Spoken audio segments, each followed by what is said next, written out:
Calaroga Shark Media.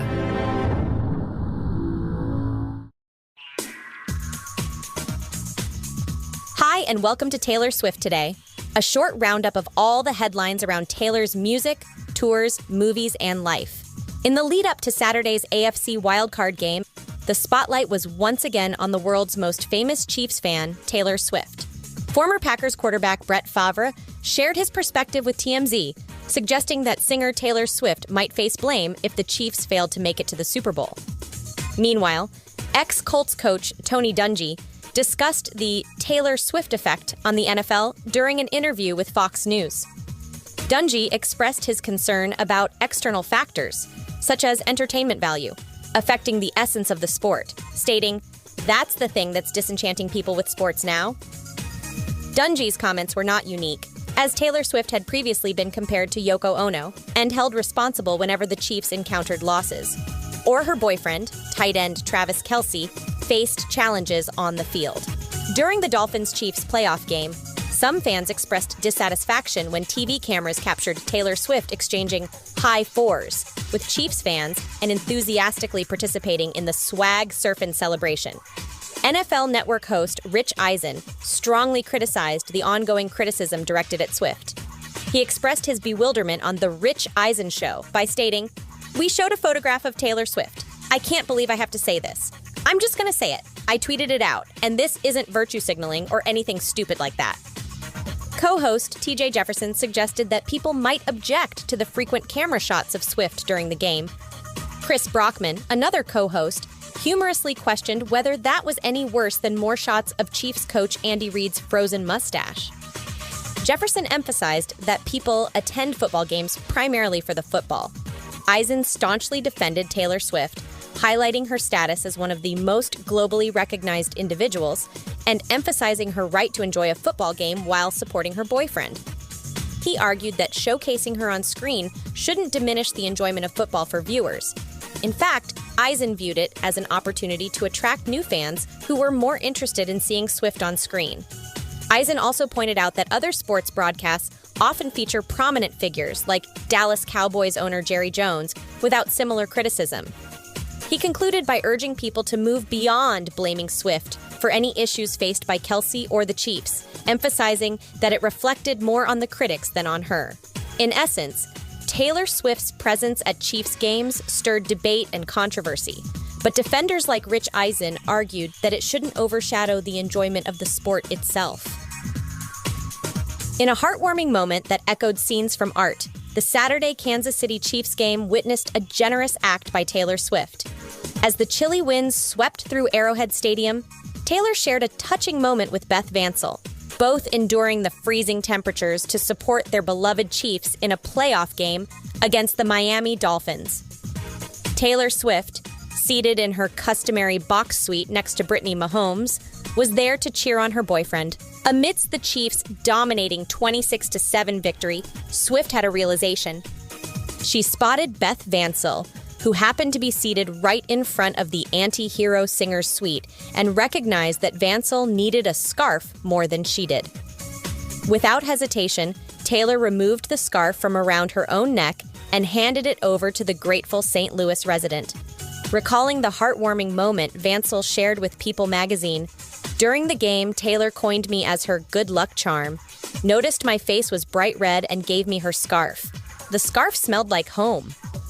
Beth Vansel, a fortunate Swiftie, also revealed to Today.com that the pop superstar was incredibly approachable. According to Vansel, Taylor was down to earth, just like any other normal Chiefs fan, and she was even open to some lighthearted banter. Vansel humorously mentioned to Taylor, "For some reason, Taylor, people keep taking pictures of me, and I'm not sure why." To which Taylor responded with a playful, "I have no idea." Vansel shared numerous photos and videos from the memorable encounter with Taylor Swift on Instagram, including a selfie with the 12-time Grammy winner and Miss Mahomes. She captioned the post, "We came, we saw, we conquered. We swag surfed with Donna, Kelce, Taylor, and Brittany, and Taylor gave me her scarf. It was not red, and she doesn't want it back." In a recent revelation, director Matthew Vaughn, the mastermind behind Argylle, wants to set the record straight. Taylor Swift is not the author of this book. Vaughn disclosed to Rolling Stone that he first became aware of the internet conspiracy theory suggesting that Taylor was the secret author behind the source material of Argylle. This theory claimed that the author Ellie Conway was merely a pseudonym. In the film, Bryce Dallas Howard portrays Ellie, a fictional renowned spy novelist. I'm not particularly active on the internet, and it was actually my daughter who approached me. This is the influence of celebrity and the internet, and said, "You never told me Taylor wrote the book," Vaughn recounted. And I'm looking at her, perplexed, thinking, what do you mean Taylor Swift wrote the book? She didn't write the book. Vaughn continued with a chuckle. I found it amusing because it simply isn't true. She didn't write the book. But my daughter was absolutely convinced. Speculation among Swift's fans ignited online, with many believing that the pop star might be the concealed talent behind the Ellie Conway pseudonym. Various details in both the book and the movie appeared to hint at potential connections, leading fans to consider them as Easter eggs. This included the book's cover, featuring a Scottish fold cat resembling Swift's beloved pet, Meredith Grey. Vaughn emphasized, there is indeed a real book, and it's genuinely well-crafted. There's an actual Ellie Conway who authored the book, but Taylor Swift is not that author. I make this clear because I can imagine Taylor Swift attracts numerous opportunists trying to capitalize on her fame, and I prefer not to be part of that crowd. Amused by the extensive conspiracy theories, Vaughn added, I did come across these theories, and I must say, they leave no stone unturned. However, I reiterate, it's not Taylor Swift. She absolutely did not write the book. More in a moment.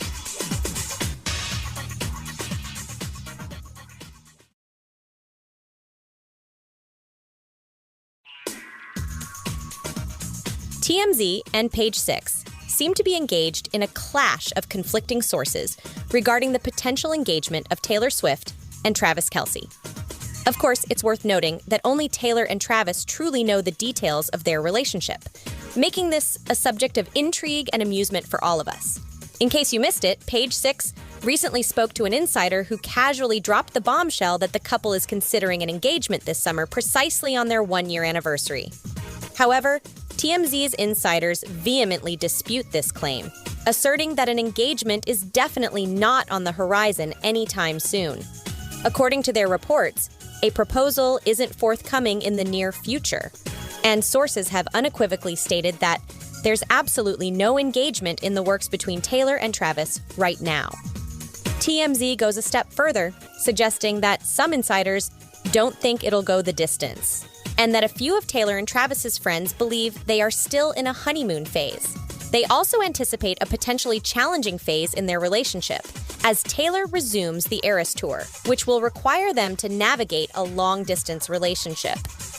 But the truth is, they've been managing long-distance aspects of their relationship for a while. Taylor was on tour when their relationship began, and she has been dividing her time between Kansas City and NYC. Furthermore, Travis's NFL season is drawing to a close after the Super Bowl next month, potentially allowing him to join her on tour. Nevertheless, TMZ insists that folks in their orbit are saying let's see how they deal with the really long distance before jumping to engagement talk, leaving us all in anticipation of what the future holds for this high-profile couple. Philadelphia-based jewelry designer Steven Singer is brimming with excitement over the possibility of Taylor Swift and Travis Kelce's engagement.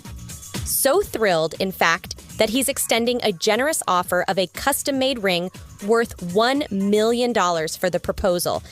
In an exclusive conversation with Page Six, Singer, the owner of Steven Singer Jewelers, expressed his eagerness to assist the renowned NFL star in choosing the perfect engagement ring should the couple decide to tie the knot. He stated, I recognize that the most renowned couple globally has an abundance of options when it comes to choosing engagement rings should they decide to tie the knot. If they do, I would be honored to help design a truly extraordinary ring exclusively for them. Singer also disclosed a personal connection that fuels his desire to create this meaningful piece for the couple at no cost. He shared, my daughter is an avid fan of Taylor Swift, and we admire not only her, but also the values she champions. In a lighthearted manner, he added, perhaps by presenting them with the ring of their dreams, it might make securing concert tickets for her next tour a tad easier, punctuating his comment with a chuckle. As for the ring's design, the jewelry expert already has a vision of what the cruel summer songstress might desire. He suggests crafting an Art Deco style, 7.5 carat emerald cut earthborn diamond ring, meticulously handmade in platinum, featuring colorless, eye-flawless, genuine diamonds. In essence, Steven Singer is thrilled at the prospect of Taylor Swift and Travis Kelce's engagement and is eager to contribute his expertise in crafting a truly exceptional engagement ring for this globally celebrated couple. And there you have it. Please follow us on Spotify, Apple Podcasts, or your app of choice. And if you like the show, hit those 5 stars on Apple. It really helps us out. I'm Annalise Idle, thanks to Mark Francis and John McDermott. This is Taylor Swift Today.